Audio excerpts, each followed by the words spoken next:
पाकिस्तान के माशी मुस्तकबिल का फैसला करने वाले 40 अरबपति ग्रुप सामने आ गए। Economic policy and business development think tank ने पाकिस्तान के 40 बड़े बिजनेस ग्रुप की ताज़ा फहरिस्त जारी कर दी है। रिपोर्ट के मुताबिक फौजी फाउंडेशन 5 अरब 90 करोड़ डॉलर के साथ मुल्क का सबसे बड़ा बिजनेस ग्रुप करार पाया है, जबकि अनवर परवेज का बेस्ट वे ग्रुप 4 अरब 51 करोड़ डॉलर के साथ दूसरे नंबर पर है। इस फहरिस्त में मोहम्मद अली टिब्बा, मियां मंशा, हुसैन दाऊद समेत वो तमाम कारोबारी शख्सियात शामिल हैं जिन्हें पाकिस्तानी मईशत की रीढ़ की हड्डी करार दिया जा रहा है। रिपोर्ट के मुताबिक पब्लिक लिस्टेड ग्रुप में सबसे आगे फौजी फाउंडेशन है, जिसकी मार्केट वैल्यू तकरीबन 6 अरब डॉलर के करीब है। दूसरे नंबर पर बेस्ट वे ग्रुप और तीसरे नंबर पर टिब्बा ग्रुप है, जबकि मियां मंशा और हुसैन दाऊद बिल तरतीब चौथे और पांचवें नंबर पर हैं। ये ग्रुप सिर्फ मुनाफा कमाने में ही नहीं बल्कि मुख्तलिफ शोबों में सरमायाकारी के जरिए मुल्क की मईशत को सहारा देने के साथ साथ लाखों अफराद के लिए रोजगार के मौके भी पैदा कर रहे हैं। रिपोर्ट के मुताबिक पाकिस्तान के 20 बड़े प्राइवेट बिजनेस ग्रुप्स की फहरिस्त में सबसे ऊपर सैयद बाबर अली हैं। उनके साथ साथ अकील करीम ढेडी, मियां आमिर महमूद, जहांगीर तरीन, नसरीन महमूद कसूरी और दीगर नुमाया कारोबारी शख्सियात शामिल हैं। ये वो सरमायादार तबका है जिसने अपनी कारोबारी बसीरत के जरिए न सिर्फ मकामी सतह पर कामयाबी हासिल की बल्कि आलमी मंडियों में भी अपना लोहा मनवाया। मुआशी तज्जियाकारों के मुताबिक फहरिस्त में सामने आने वाले 40 ग्रुप्स लाखों अफराद के लिए रोजगार पैदा कर रहे हैं और अगर हुकूमत पॉलिसी सपोर्ट फराहम करे तो ये मुल्क को एशियाई टाइगर बनाने में किरदार अदा कर सकते हैं। बिजनेस कम्युनिटी का मानना है कि हुकूमत को सख्त कवानीन और गैर यकीनी पॉलिसियों की बजाय सरमायादार तबके के लिए कारोबारी आसानियां पैदा करनी होंगी। मुल्क को ऐसे मजीद ग्रुप्स की जरूरत है क्योंकि यही वो कंपनियां हैं जो पाकिस्तान को तरक्की की राह पर डाल सकती हैं।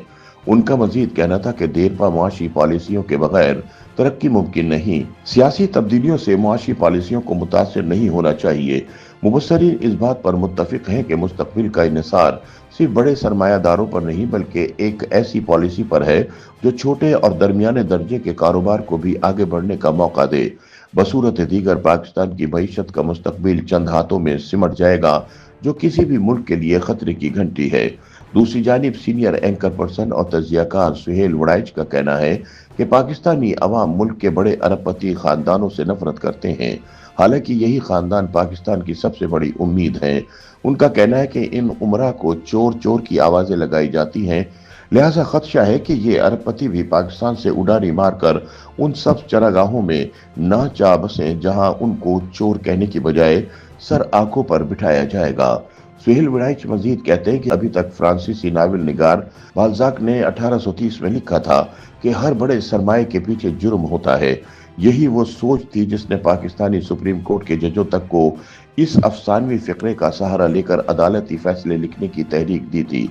इस जहनियत ने लोगों में हर दौलतमंद के खिलाफ बुग़्ज़ और अनात का जहर भर रखा है। हर बड़ी गाड़ी और बड़े घर के बारे में अमूमी राय यही होती है कि इस अमीराना अलामत में कहीं ना कहीं हमारा खून शामिल है। सीनियर सहाफ़ी का कहना है कि ये सोच कम्युनिज्म के नजरिए से मुताबिकत रखती थी। बाएं बाजू की सोच अब सोशलिज्म की शक्ल में जिंदा है, मगर चीनी सोशलिज्म में अमीरों, दौलतमंदों और सरमायादारों को नफरत और हसद की निगाह से नहीं बल्कि रश्क की निगाह से देखा जाता है। दूसरी जानिब पाकिस्तान में अभी तक वही हाल है। हादसा हो जाए तो हर कोई साइकिल सवार से हमदर्दी और कार के मालिक से नफरत का इजहार करता है, चाहे कसूर सरासर साइकिल सवार का हो। वजह वही है कि हर दौलतमंद मुजरिम है। जब तक पाकिस्तान में ये ज़हनियत तब्दील नहीं होती उस वक्त तक सरमाए की बढ़ोतरी और दौलत की ज्यादा पैदाइश का इम्कान नहीं। यहाँ तो ये वबा आम है कि हर अफसर उठकर कह देता है कि सारे ताजिर और सनतकार चोर हैं, ये सब टैक्स चुराते हैं, इन सब को गिरफ्तार करके जेलों में बंद कर देना चाहिए। सीनियर सहाफ़ी का कहना है कि हुकूमत का काम यही है कि डॉलर और रुपये के लिए आसानी पैदा करे और खौफ को दूर करे, ताकि कम से कम ये अरबपति खानदान तो अपना सरमाया पाकिस्तान में मजीद फैलाएं और बाकी दुनिया को भी अगर बाहर से बुलाना है तो वो इन्हीं के जरिए आएगी। सुहेल वड़ाइच का मजीद कहना है कि पाकिस्तान में सरमायादारी की हौसला अफजाई के साथ हुकूमती मुसाबकती पॉलिसियों का सख्ती से निफाज भी जरूरी है, ताकि नए अरबपति और करोड़पति बने और दौलत का इन्हीं पुराने अरबपति घरानों में इर्तिकाज न हो। जब सिर्फ चंद खानदान अमीर हों और खलकत गरीब हो तो फिर इनकलाब आता है, और अगर अमीरों की तादाद बढ़ जाए और गरीबों की तादाद कम हो जाए तो रियासत फलाही शक्ल इख्तियार कर लेती है। YouTube पर गूगली न्यूज देखने के लिए youtube.com की सर्च बार में गूगली न्यूज टीवी टाइप करें। गूगली न्यूज के पेज पर सुर्ख रंग के सब्सक्रिप्शन वाले बटन पर क्लिक करना ना भूलिए। YouTube पेज पर अपलोड होने वाली वीडियोस से बाखबर रहने के लिए बेल आइकन पर क्लिक कीजिए। आपको हर नई वीडियो के बारे में नोटिफिकेशन मौसूल हो जाएगा।